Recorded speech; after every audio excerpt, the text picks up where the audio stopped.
isn't it? What is the purpose of a textbook? And I'm not, don't give anybody a microphone because we'll spend the rest of the day on that. There's how many different opinions are in here about what the purpose of a textbook is. The opinion that's important, though, is your opinion for your book, for any particular book that you're doing.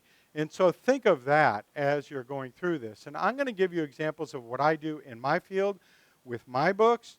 And it may not fit exactly with what you're doing or what you're planning to do, but it might spark an idea that's related to your discipline or your way of teaching or the kind of book that you're trying to produce. So, I realize that.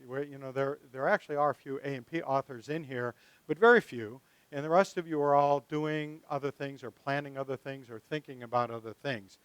So I think if you go way back in the history, like maybe 2 or 3 years, no, maybe longer than that, it was typical for publishers to approach popular professors and say, hey, why don't you take your lecture notes and turn it into a book? And I think that's kind of the classic idea of what a textbook is, right? It's what you teach in class, traditionally a lecture format, and let's put it in a book form. And now I have a textbook.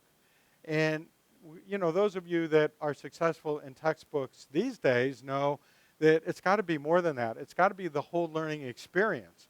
So yeah, we're basing it on our teaching. We're taking what we're doing in the classroom and putting it into a book. But it's not just the lecture notes. It's not just a written form of our lecture.